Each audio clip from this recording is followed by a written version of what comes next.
Friday, May 30th, 2025. Ladies and gentlemen, you are welcome to yet another edition of Well in Print with me, Frida Egbesin, on Pan-African Media. If you are just catching up with us for your very first time, Well in Print is a bi-weekly program where we take you on a journey of newspaper headlines as reported by global newspapers and come back for an in-depth analysis just thereafter. Of course, I am not alone in the house. I have a gentleman, but the gentleman I will be introducing to you just after the transition, so don't shake a die.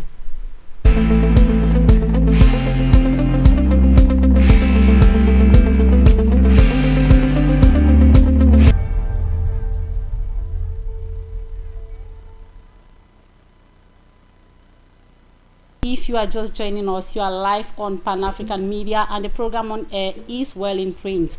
With me, Frida Egbesin, like I was saying before we went for the short transition, that Well in Print is a bi-weekly program where we cruise news headlines as reported by newspapers around the globe. It comes on every Monday and Friday on your favorite Pan-African Media. I told you that I am not alone in the house because after we have a cruise of news headlines from newspapers reported by global newspapers headlines, we come back to dive into analysis. I am not alone in the house. I have the pleasure to introduce you to Tafomin Fonka Samuel. Mr. Fomin, you're welcome. Thank you, madam, and thank you to all televiewers around the world. You know, Pan-African TV is where we educate the public on the need of living together and excelling together, not avoiding certain things that keep us aside. So we are remain tuned. We shall have a lot to discuss this day. So how has your week been going? The week has been so stressful because, you know, I just learned day before yesterday the Northerners came out in their numbers to stop the vehicles from circulating, and you find that there have been many trucks on the road and the circulation has been so tough. This is already a signal that of the civil society, we have to work hard with our civic education, educate the people so that they maintain the level of understanding so that the presidential election of this year should take a good move. Ladies and gentlemen, just to remind us that Tam for me is the General President of ISCC, Justice, Peace and Development Association, Kambe, in the Northwest region of Cameroon, and he is a community mobilizer. President, can you please, before we dive into our newspaper journey, tell us a bit about the association you heard? The association that I heard started long ago. We are not yet shining because we are not given the right yet until we are given the right to exist in Cameroon. And we are not only in Kambe, we are running it throughout the national territory.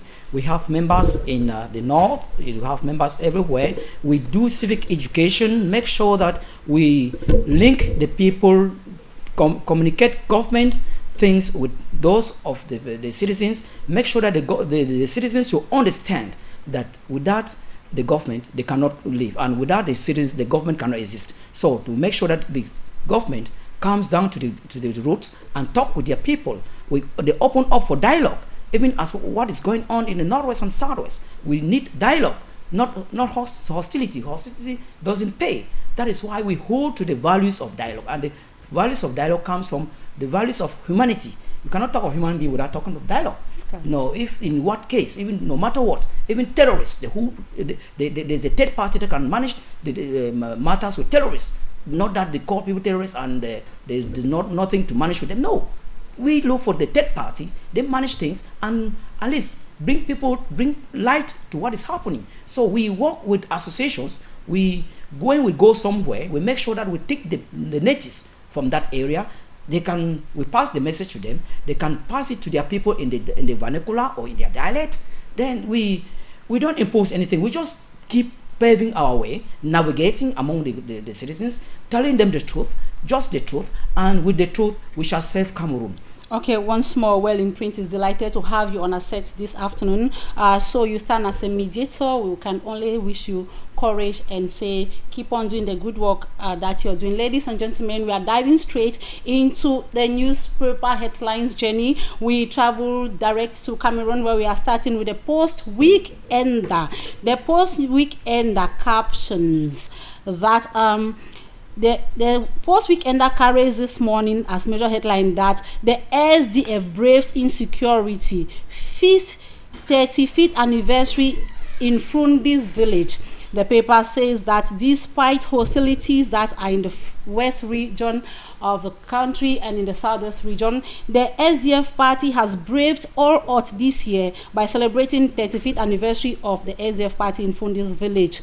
The party officials took the opportunity to read Fundi's will, to read what was on Fundi's diary on SDF launch on the night of the 26th of May 1990. OC urges Cameroonians to massively register and of course vote for the right candidate in the upcoming elections come October 2025. While the Guardian Post newspaper titles Anglophone crisis, Thabo Mbeki strikes Biya.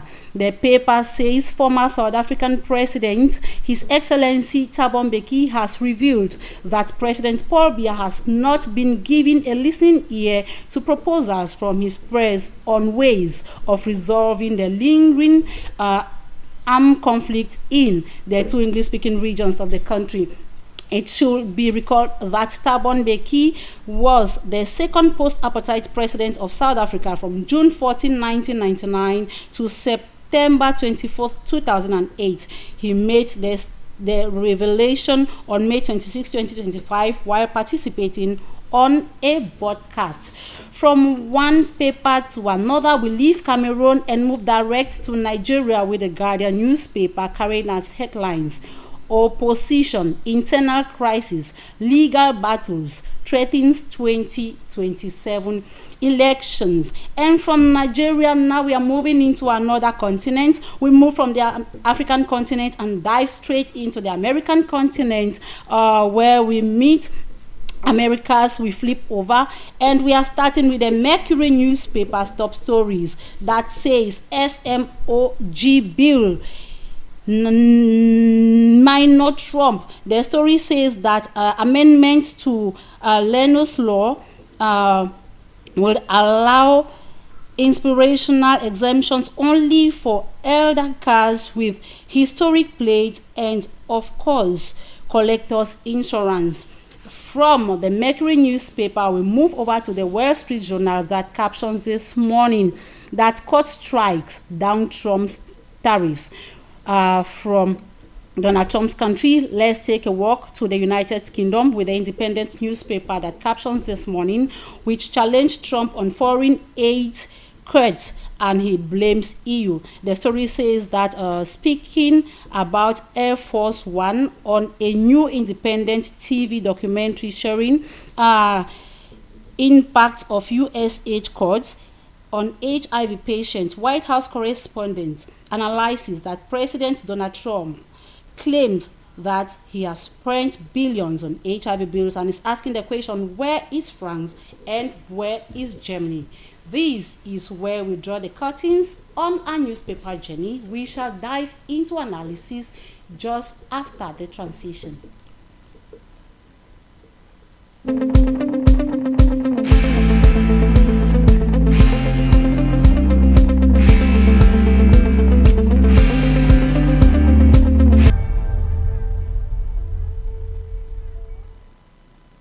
Live on your Pan-African Media, and the program on air is Well in Print.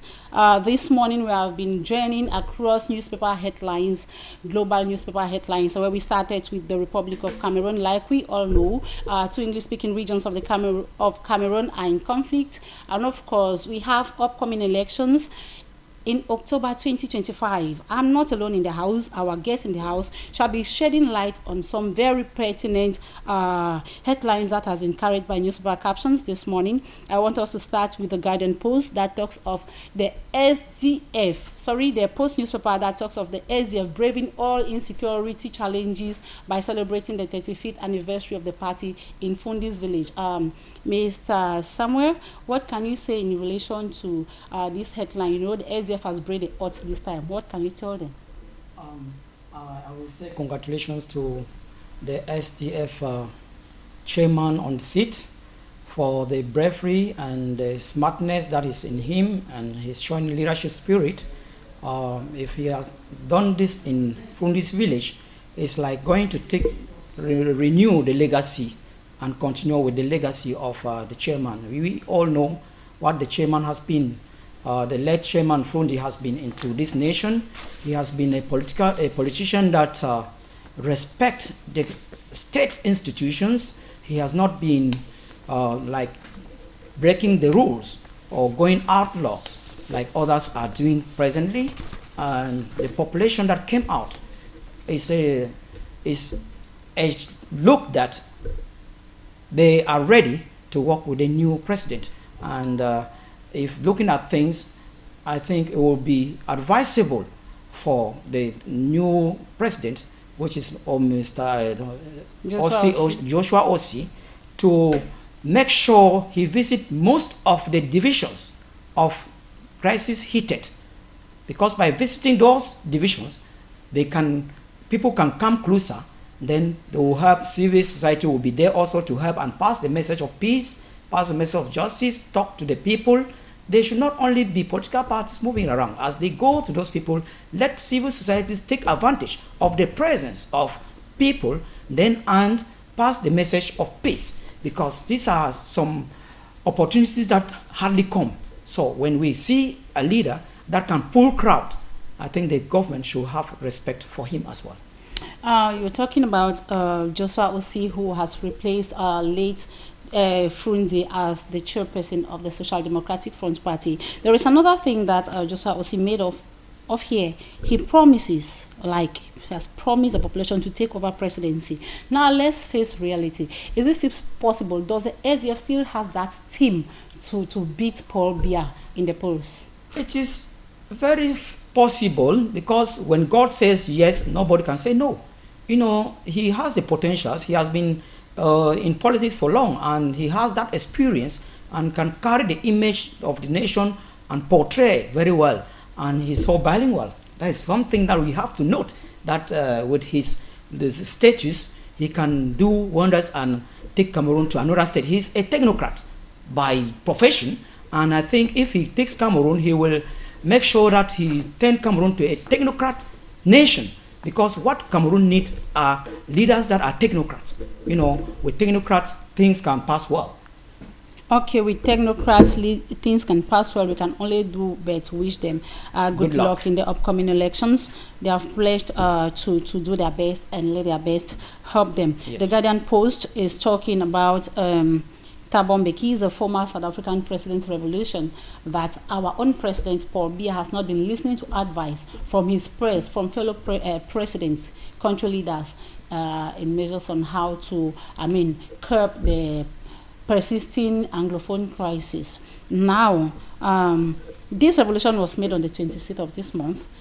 So do you think that option, I would say he said this, which means it can't be speculation. Do you think it's a good thing, or it's always good to give a listening ear, because you say when you listen to one or two persons, you have an idea on how to go about resolving any crisis you have?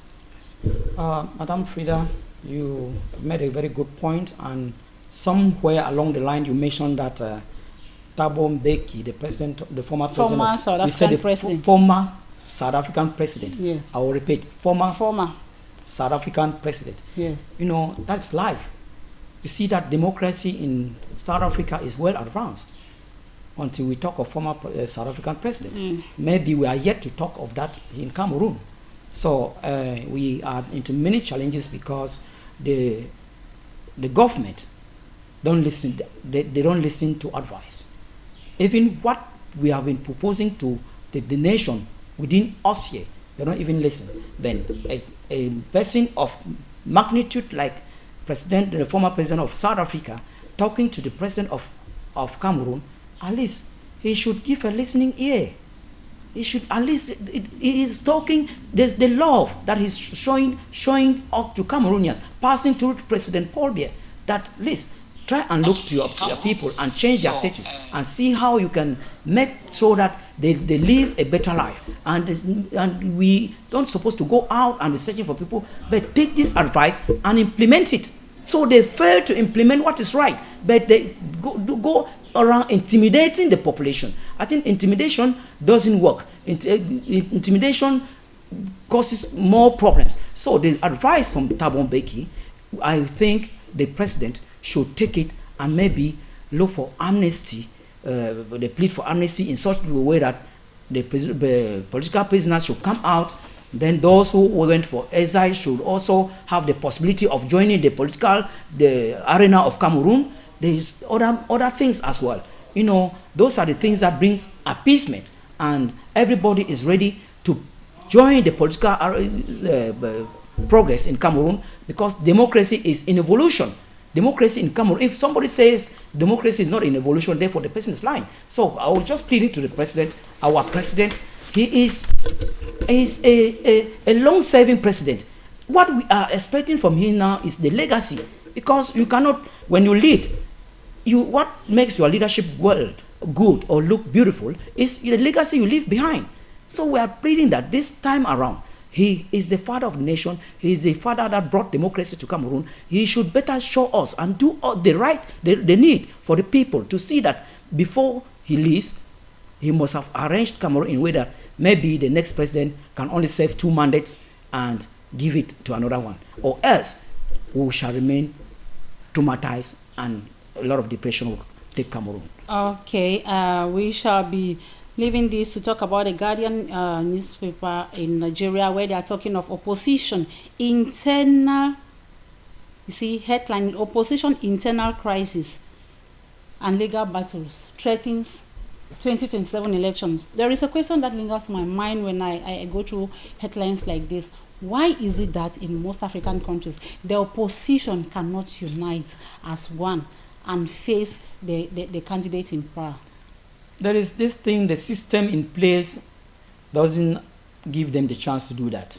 You know, and because, you know, it's like forming an association. Everyone wants to lead. When everyone wants to lead, that is where you go wrong. People don't want to align with others' objectives or others' methodologies. You see, that greed is the word to be used here, and self-centeredness. If we are yet to have selfless leaders, if they are selfless leaders and people wishing to align, you will not be seeing this number of political parties that we're having. We would have been having the Republican and the Democrats, or the left and the right. And the Africans have embraced democracy to a level that they would have even tried to see it and put it in the African way, but they are not able. They are yet to know what democracy is asking, because they look, first of all, their interest, because the political parties go in for their interest. If at all they want the interest of the people, you will see that this infighting will not be there. People will sit and see that, okay, you are capable of leading, so we align with you, we propagate your objectives, we do everything just to see that the need of the citizens are well taken care of. So you see, this thing of infighting is not only in Nigeria.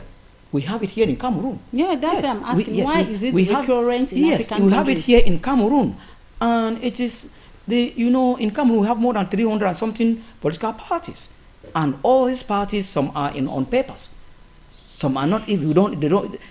Family houses having a political party. You see that at a certain moment the problem becomes the political parties. So nobody can blame the regime in place, or even the regime in Nigeria. The problem becomes the people, because they don't know what is good for them. You see, they embrace everything. They just think that it is an arena that will go and play anyhow. Even a football match, we have to organize very well. Then there's a captain, there's a coach. All that thing makes up a team. But we don't have it. We are yet to have those people that can bring stream. They cannot unite. Yes, they don't. Unity is still far-fetched in Africa. That is why the building OAU in Africa has not been holding. You know how many years today? Before Gaddafi, during the days of General Gaddafi, you see that we are not able to come up with an African state, African nation that we can move around just with our identity card as an African. You are going there, you are blocked. You go there, you are blocked. So as an African, we are not airy. We should make African states, but nobody wants to align. Nobody wants to be a governor. You see, that is the problem. So we still have that type of minds that this place belongs to me. I am in my comfort zone. I don't want any person to command me, and I don't want to listen to anybody. I decide I have the yam and the knife. That allegations, I think the 21st century leadership skills, we are fighting seriously to educate the masses, to educate the citizens, and even the leaders, the political leaders. They should also know. I'm saying even the regime in place, we talk to the regime in place to be responsible, to be humble, to be genuine. That because the population likes truth. Speak the truth and say, we are sorry for the number of years we have caused you harm, and you can rebound and become new. Those are facts that the people don't really know. So you come out sorry. Just the word I am sorry builds relationship.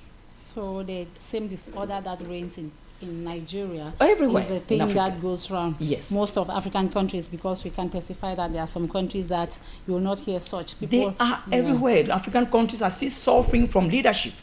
It is time that they promote civil societies organizations, that we really take time, move with the parties or all the political parties, even during the upcoming campaigns. Then when they are coming on stage, the civil societies have their time to educate the electorate, educate the people, and tell them that they should not be taken by the number of political parties, but they should make sure that they look at the manifesto of the political leader and the person that is ready to serve our nation.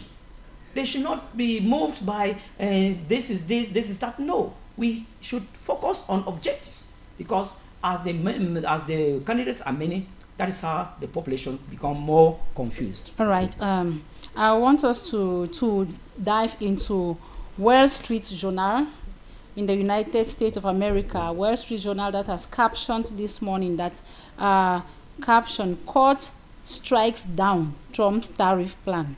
You know, a few days back, like on Monday, we had a newspaper from the US that captioned that Donald Trump was threatening to add 50%, as in 50% increase of taxes from goods from the European Union countries, and threatening the owner of iPhones that he was going to slap him with a 25% increase of tax rates unless he brings iPhone factories to the United States of America. Now, what I want us to pay attention to is the audacity of the court. Yes. To restrict the president's decision, like tariff plan. Yes. That is audacity. What can we say in relation to our own leaders that we have in power? Do we have that power in Africa to be able that the president says something and the court gets up to counteract? Thank you, Madam Frida. That is a very technical question, and I love that. You are proving your professionalism. You know, we keep admiring other nations and rushing as if the world was met there only, of which we have our own potentials back home. What makes a nation is the law. Cameroon has one of the best constitution in the world. Let's talk but Africa. It's not Africa. Yes. We take Africa. Yeah. Every country in Africa has one of the best constitutions as compared to the European. The fact is that most of the time African countries, they toe the line and go right to the red line.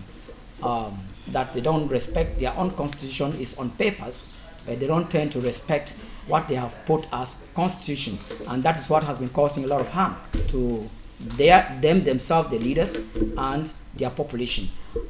In Africa, we at times we think that when an African leader does something, they will take him into the international court. We see already that we are giving out our birthright. We give out our birthright. That is where you see correctly that Africans are not serious at the time given. So if they just start by respecting their constitution, the president, because the president, when he is the president, he sits even on the laws, and he is the one is begin to vomit his own laws, which are not even in the constitution, and they consider it more than what is in the constitution. So that's the problem in Africa. So now the court in the US is, up to counter the almighty Donald Trump's yes. Tariff plan. Yes. Before I land, I want to make it clear here that when Africans shall separate jurisdiction and make it independent, that's we see countries that can turn down the decision of the president. They have an independent judicial system. An independent judicial system. And everybody is answerable to the law. That is it. Nobody is above the law. When we shall push until we are at that level, I think Africa will grow.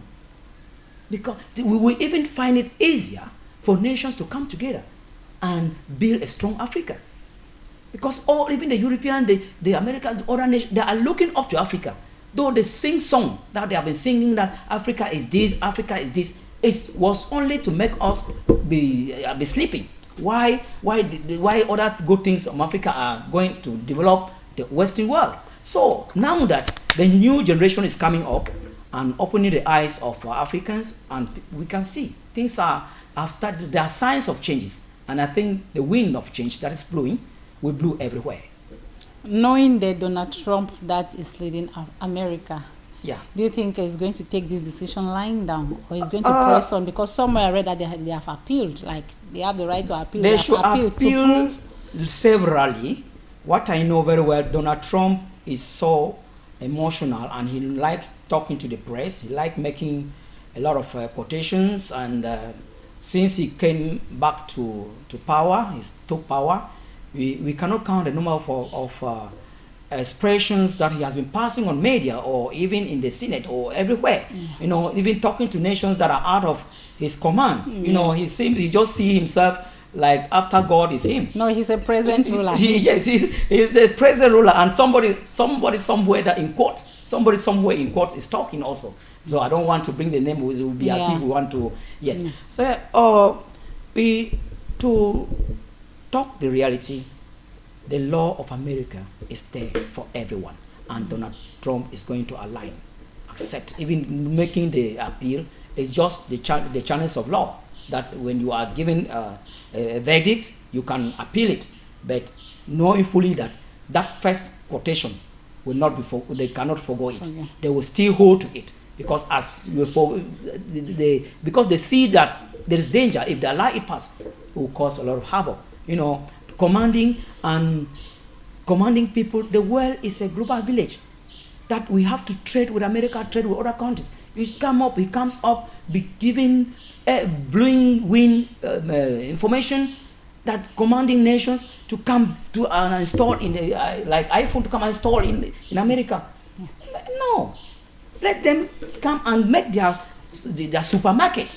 They should be managing their supermarket in America. Not just like moving their manufacturing company to America. They should rely mostly on the quality that is being sent to America, because the quality wise is also something that they should put checks. Yes, they should put, quality checks is very, very important, because what we use here in Africa is not what the Americans also use. Okay, we stay with the United States of America. Somewhere also, even in the media, other media, Donald Trump has expressed dissatisfaction with the fact that the University of Harvard is being invaded by foreign students from foreign nations, while American themselves are looking for means to get into the university. It's not usually easy, you know. He says over 35% of the population in Harvard is made up of foreigners, and he's frowning about it. It's like he's going to suspend admission of foreign students into Harvard University. What do you think? Have to say that is so funny about that? It is so funny. When we want the world to live well, we give chances. I think Harvard doesn't stop Americans from going to Harvard University. It's the test of knowledge. You know, Harvard University is the test of knowledge, that if you have the values that it takes, you will have the chances of going there. It is not as if they are blocking them from taking their career there. So what Donald Trump is saying, I think at times he like making some statements just for making sake. Harvard is open to everybody. The doors are open to everybody. They should not. It is in their country, and I think it's just a president that wants his own people to have the first, to be at the forefront first. If he wants his people to be at the forefront, let them start educating them from the university, from the primary schools, secondary schools, then so that Harvard take the brilliant people to continue with them, so that they can, if the Americans are not holding that status quo, how does he expect that they should just take any American in? Or if he likes, he should extension. They build other Harvard universities, and Americans will also have access to it. I think his worry is the percentage. America is a big nation, yes. So if foreigners will have over 35% of the population of Harvard University, to him as a president, it doesn't go down right. Anyway, we can always say we hope to see what he will decide next, because he has the knife and the yam. He has the knife and the yam, and he should also know that if you are managing the world, you must accept everybody. You should not be putting barriers. And when he start putting barriers like this, we start putting question signs. What has he come to do? What is his mission this time around? Because he seems to be making many statements at the time. His mission is the best for his country. Yes. You know, okay, we'll go to the Wall Street Journal. Still, okay, we're in the Wall Street Journal. We are going to the Independent newspaper from the United Kingdom. The Independent newspaper, the United Kingdom, this morning is carrying as caption that we challenge Trump on foreign aid cuts, and he blames EU. The paper says that speaking aboard Air Force One, a new independent TV documentary showing devastating impact of U.S. aid cuts on HIV patients. White House correspondent said the president is saying that they have spent billions on AIDS, foreign aid, and is asking where is France, where is America.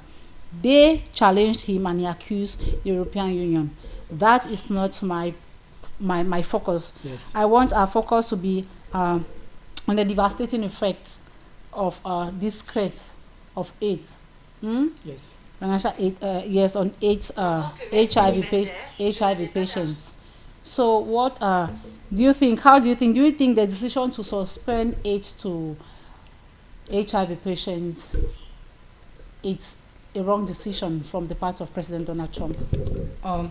President Donald Trump, in reality, Americans have been putting much money into this HIV/AIDS.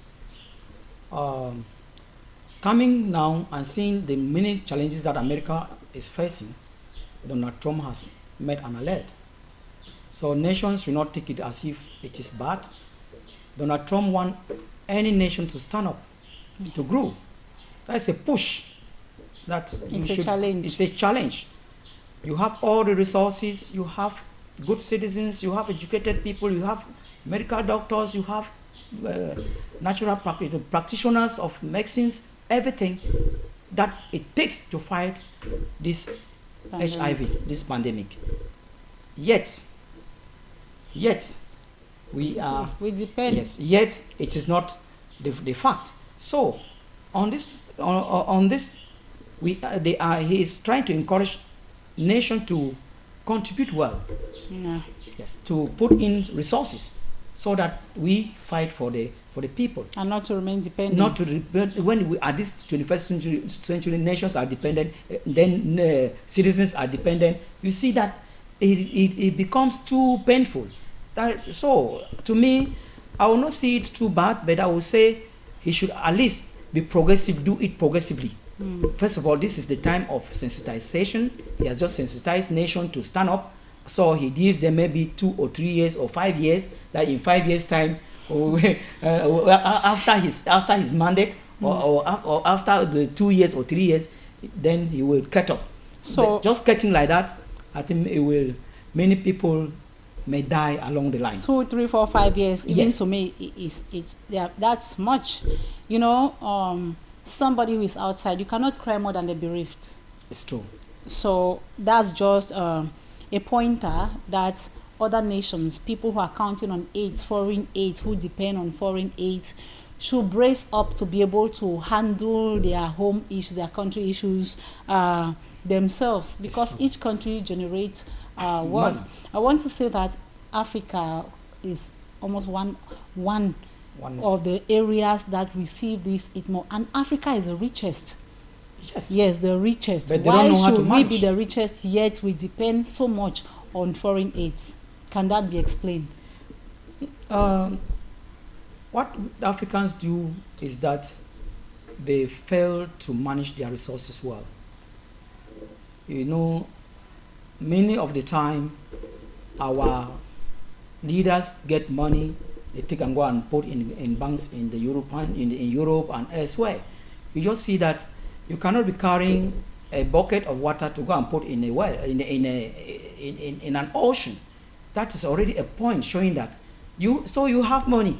Okay, if you have money, you come and put, we will borrow the money and tax you on how to pay. Even with the aid that they are giving on HIV, the aid that comes at time, you see, you go to certain pharmacies, they are selling medicines, of which they stop to give it free. Yeah, antiretroviral drugs are given for free. Given free, but at certain areas, they sell. You see that.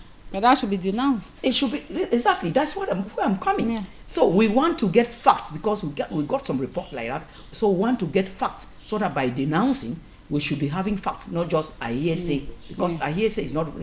It's not good. Yes.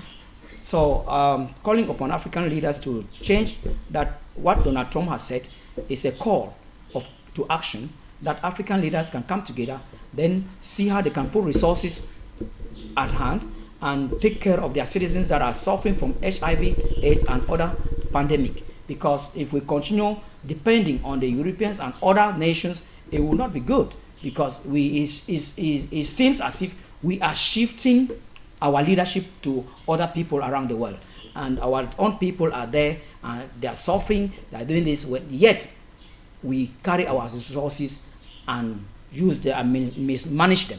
So we are pleading to African leaders to use means, come together, then talk, sit down and sit eyeballs to eyeballs, then discuss, talk realities, so that the generation that is coming should maintain the lane that they have taken. So I'm just pleading, because if they don't start now, it will be late for us, because if you see the hostility that's going out now of some of the youth, it is terrible.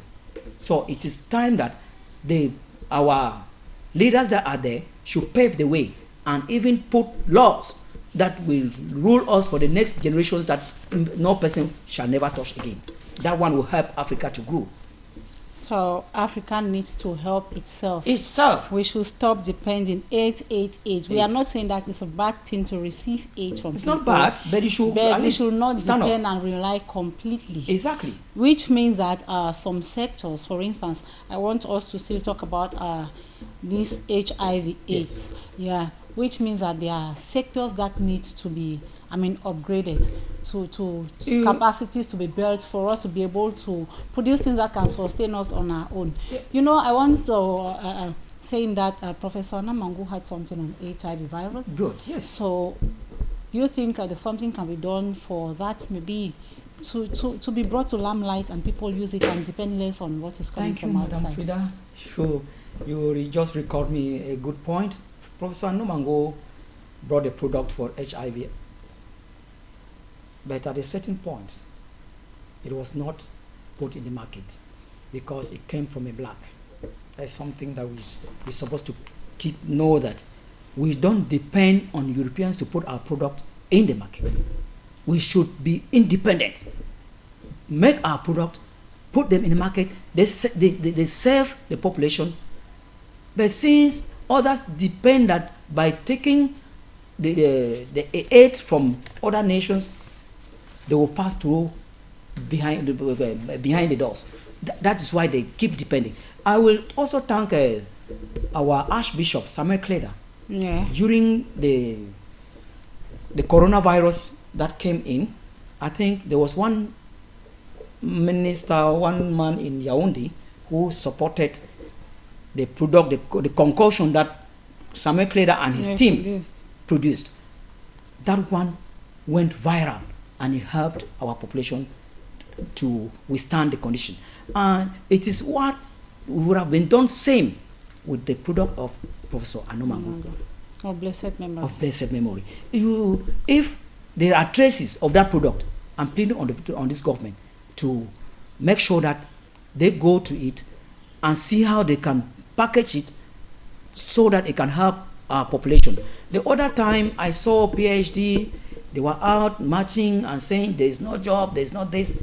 These are things that some of the doctors, maybe they are of the medical field, they are of this field, they should come together, work it out, make investigations and come out with something and propose that this is what we have at hand. Researchers, they propose and say this is what we have for this. Then it will be a platform for the government to come in, and if the government doesn't come in, the population will shout at the government that, okay, you are saying that you have produced them, yes, they have come out with, they have made research, they have come out with this product, okay, do the sponsorship. Because one thing with researchers that they don't succeed at times is sponsorship. Imagine that Professor Anomango had a sponsor. The product would have been everywhere. He did it with his team, but he was not encouraged by anybody. Even by our own government, he was not encouraged. If at all he was encouraged by our own government, Africans would have been not be depending on aid from the European and the Western world. But I want to say that government is doing a lot now in promoting young researchers, especially those in the ICT. Yes. Yes, the young engineers from state universities like Polytechnic and other schools, even private schools, that are excelling. Government is putting a hand, and that is what I think should be done in all sectors. You know. Yes. Before you cross, you want to. It seems as if you want to jump to another point. I will say you talk of researchers. It is around 2 or 3 months that we lost a researcher in the northern region. They were burnt to ashes. I say may their souls continue to rest in peace. May the family, we are with the family. We encourage you to remain strong, and we plead on the state to not relent their effort in helping the family that they left behind. It was so painful, and we have to educate the traditional rulers on how to take care and guide people that visit their areas for research, and make the communication widely viral on social media, in meeting houses, in the mosque, in churches, that not everybody is coming to harm anybody. Mostly when you meet somebody that doesn't have a knife or a gun or anything, at least you take time, talk with the person. You can even direct the person. You could take the person, you go to a nearby police station, or you go to the nearby traditional ruler or any other stakeholders, so that they ask the necessary questions. Just seeing a person like this or people like this and attack them will make us to continue losing great heads of this nation. Okay, that's was indeed sad. So what I wanted to say is we are sticking with African and depending on AIDS. You know, during this crisis period in the northwest and southwest regions, a lot of aid has been given to those regions in materials as food assistance in the northwest and southwest region, rice, beans, oil, tomatoes, and what have you. How can the government, instead of receiving this aid, what do you think can be done to help us mitigate this crisis? Because it's true that this year, especially the 20th May in Cameroon, it's one of the 20th Mays where we see that population is gradually getting back. There was 20th May in the northwest region, which is not unusual where I come from. Yes. In the Konya subdivision of the southwest region, it has never been since the crisis broke out. There has not been any celebration, but this year it was a hitch-free celebration. What do you think can be done to ensure that this going back to the roots, going back to our bases? You know, so many people are frustrated in towns. A lot has happened. What can be done as soon as possible to ensure that many people go back? Thank you, Madam Frida, and thank millions of viewers of Pan-African TV. Pan-African Media. Pan-African Media, pardon. What I will tell our people today is that we are pleading for the presidential clemency. The president should make a clemency where they will call on all people to calm down and see how they can intensify dialogues in the level of communities, in the level of villages, and come up to the point that all Anglophones can have their All Anglophones General Conference again, so that the pain, what is coming, we have gone through, should not repeat itself. Because if it just refrain like that without a genuine and crucial dialogue, when it will get back, when it will surface, it will be the worst. And they should also make sure that they release the political prisoners. It will be a very great appeasement. People will jubilate, people will celebrate. People want to be part and parcel of the elections that are coming on. They want to vote. But when you talk of going to see Elekam in Northwest or in Southwest, they can smuggle you, and you will not even know who smuggled you. So you see that there are things people are want to come out in their numbers and celebrate the nation as they came out during the 20th May. People were like, I'm free. But at certain areas, people never came out. You see? So they could not. Yes, they could not, because when you go and march, they will tell you to stay there. It's like the chiefs that went and marched in Southwest, they were given ultimatum by the Amber boys that as you have marched, remain there, don't come back to the village again. You see that it is now putting people at loggerheads with their subject, the leaders, and they are loggerheads with their subjects. I'm also pleading to the people that took on arms to slow down, give time to national NGOs that they can go and make statistics and see how we can organize all Anglophone conference, because we are holding strongly to the legendary of late Cardinal Toomey. We are holding strongly to it and saying that because if Anglophones come to unite, first, they can bring change, transform Cameroon, because they are really, nobody wants to go somewhere. The only thing is that areas are being marginalized. Roads, infrastructures are not there. As we are talking of the aids that are coming left and right, they only talk, but when you go to the ground, the real victims do not have it. They don't have it. Some even take and sell. Some take what they would have gone out to give to the victims, they don't give. So to open it up is that when a place becomes lawless, there is no development there. There is nothing that is moving well. But you know, after the major national dialogue in Yaoundé, things escalated. But now things are coming back. Life is coming back.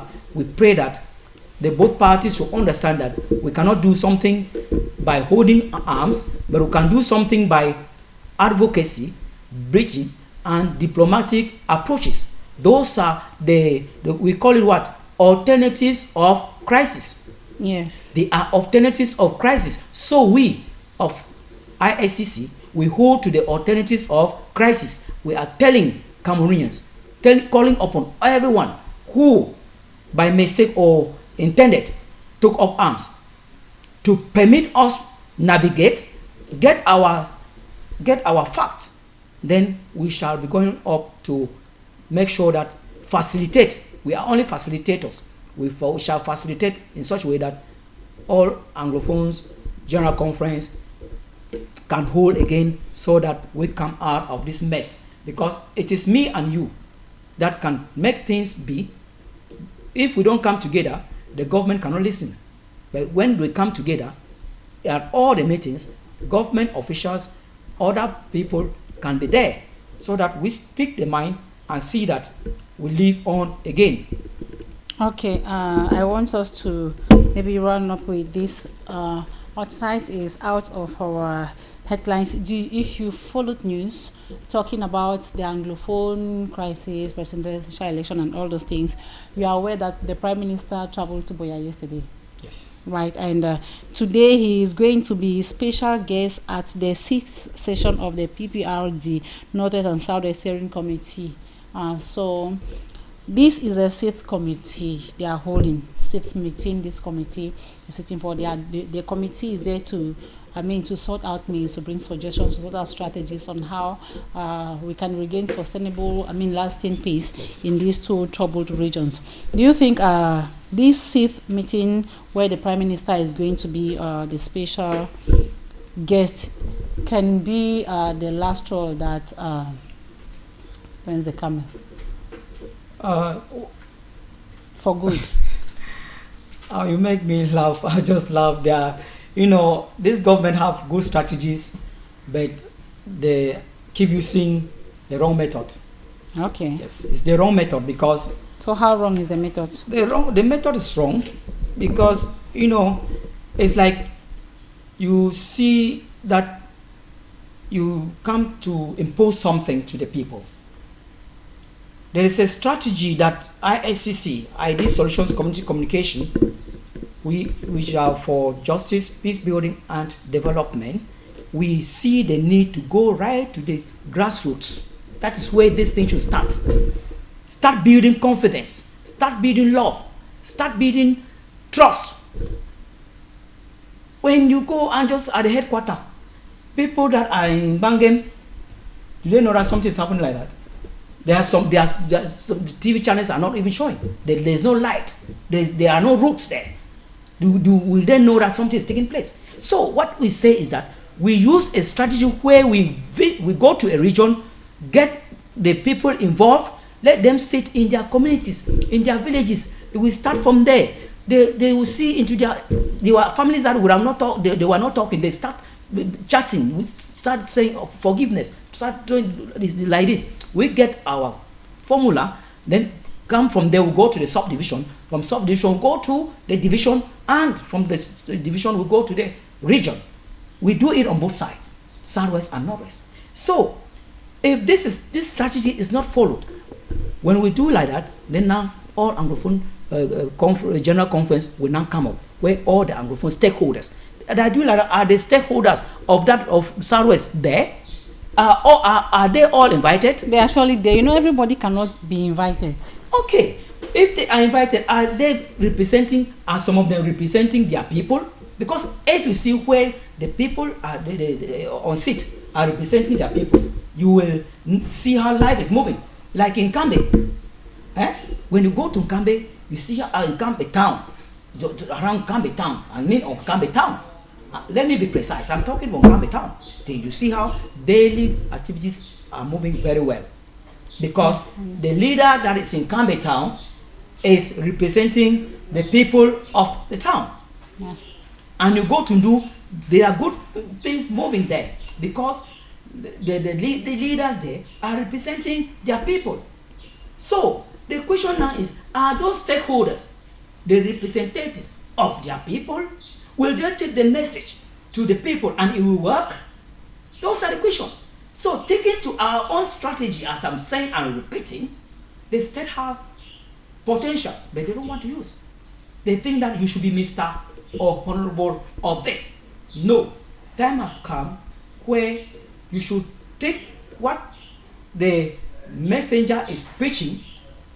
Don't look at the messenger, because at times if we forget that the messenger is giving a good message and says, since it is coming from this type of person, we will not listen to him or her. I think it's time that Cameroon start believing in the message that can heal Cameroon, that can lead Cameroon through out of this crisis. There is pain everywhere. Going to Buea, which is the capital of Southwest, Edina, Nguti, other areas, they are not there. But there is pain there. They have their representative, I know so, I suppose. You know so. There are areas in Southwest that they are not accessible. Everywhere. That's why I'm coming. That as they are everywhere, let us get to the people. Go to the grassroots. So standing only at the regional level, it is not a goal strategy. That's what I'm talking. Okay, what you are suggesting is that they should deploy the means of using civil society organizations to get to the grassroots. That is it. To go down to the community. Yes, and meet the community on a special mission, on a special status, as they are saying, with the core special status. Let them use civil societies. Let them go to and meet the grassroots people. That yes, government has sent, and what is your problem? They sit, they talk. Well, this is what we need in our community. This is what we want, and this is how we want to live. You see, they start building confidence with the government institutions, with the government leaders, with other leaders. You know, people will have access to go back home, because some of the stakeholders, they are not staying in their areas of command. Okay. We want to say that we are bowing out of today's edition. So if there is one thing that you were to tell Cameroonians, or tell Africans, let us limit our scope to Cameroonians. Yes. Tell Africans, what would that thing that you think you can tell them that is going to help someday somewhere? Nobody knows who is watching and who can hear what you're saying. Yes. Fellow Africans, what I would tell us today, or tell all of us, is that our leaders should create a means of working with civil societies, associations, NGOs, before they will be successful. They should not see civil societies and other bodies as being a threat to their leadership. And that's a wrong calculation that most African leaders have been thinking, that other associations are a threat to their leadership. But they should tap something good from the civic education and use it to lead the nation and leave legacy for their nations. Because what makes leadership good, or makes a leader become a legendary, it is legacy. If you lead and put a positive legacy, I think your name shall be written in gold. And I'm pleading that we should stop thinking that our problems should be solved by this answer should come from somewhere. But when we sit together as a family, it is not because of the demarcation. We should consider that we don't have boundaries. Let Africa not think that they have boundaries. It is in the head, but practically we should know that we should make ourselves to move freely as Africans, dialogue freely as Africans, see how we can promote our culture, promote our continent, and make sure that our continent become great, because we can do it. We should tell our story, not allowing others to come and write their story, their skeptical stories about us. When we tell our story, or when we do it ourselves, we do it well, and we shall leave good legacy for this and future generations.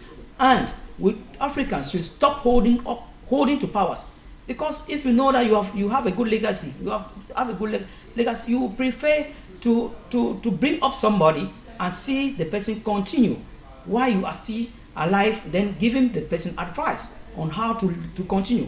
We have been seeing leadership somewhere like that. I think we are also dreaming that it can happen in Africa, and mostly in Cameroon. Well, ladies and gentlemen, we have come to the end of today's delivery of the program. For details and more of this story, just run to the newspaper stands or go to our website and read the full versions of the story, because we brought to you just the newspaper captions. And I want to say thank you to the technical team, and we say thank you to Ta for honoring our invitation. Thank you so much. I'll also call on all youths above 20 years to make sure that they go and register, because the last month of registration on the ELECAM registrar list is June, because immediately the electoral call will be called. Now that is all. Nobody will have the chance to go and register. And I'm pleading to Northwesterners, Southwesterners, our brothers who took up arms, please, going to the decision table is passing through ballot boxes. Make sure you also come out, make sure you vote, make sure you choose your person, the person that you like to lead this nation, because those who register this year, they are going to vote until municipal and legislative elections. So don't miss this year and be complaining when 2026 will also come up. All right, ladies and gentlemen, you heard from our guest. It is on this note that we call it quit on today's delivery. Don't go away, for programs continue on Pan African Media here live at ESJ Campus, where we are located. Today we are bound out from our